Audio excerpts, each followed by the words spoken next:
Hello and servus, dear creative friends. It's Claudia here. You may have noticed I've gone quite quiet during the last months, mainly because I'm still struggling health-wise, but it also happened for a good reason. We managed to buy a lovely house close to my beloved lake and mountains, and my husband and I have been moving in, and I have been setting up a studio as well in the last months.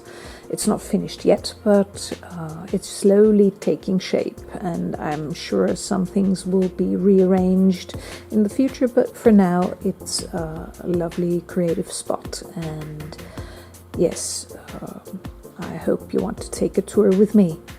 I found it really difficult to decide what to take from my Vienna studio and what to leave there, and having two studios and two homes is quite tricky when you want to find out which kind of creativity you want to do in the one spot and which in the other.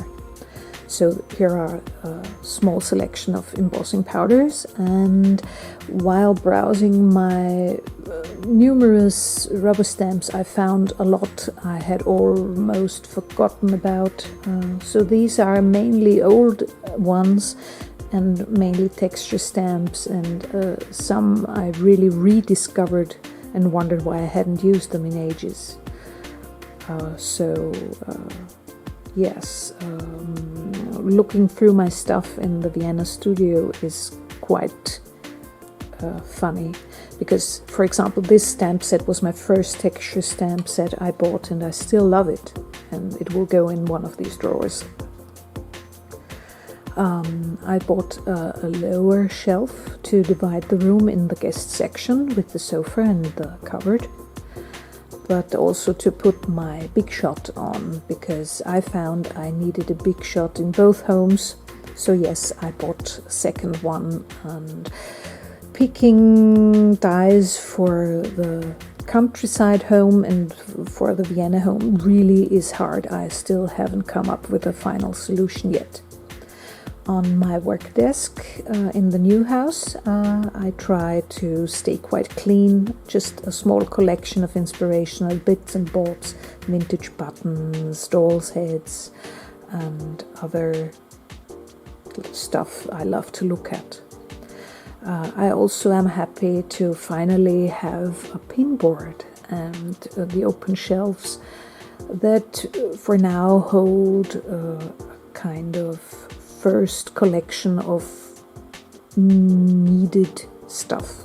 So I found, for example, I needed the insect specimen and the little drawer with the bits and bobs like vintage buttons and other tiny bits for my inspiration. So that was one of the first things I packed. I'm also glad that I have a lot of cigar boxes that were gifts from a dear friend.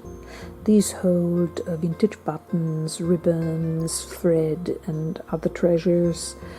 I also took a collection of collage papers, old dictionary pages, and scraps to the house, so I could start a mixed media piece with a book page background every time I wanted to.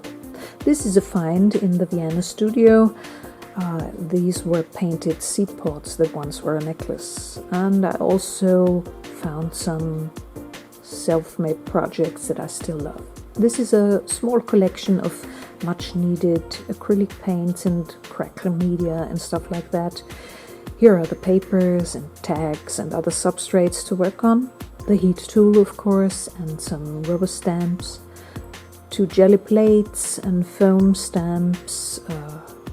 Yes, the glass media mat, very important because I really love to work on that one. I also finally found a good home for the little wooden box with the drawers. These are still empty, I'm afraid. And yes, I found I should use my distress stains a bit more. I forgot about these, for example. So here's the distress corner, and the drawer holds some deco art fluid acrylics. Yeah, and I love this little collection. I think I got a bit of everything I need to get going, and I hope I will have some lovely guests around as soon as we are done moving in. And thanks for taking the tour. See ya. Bye.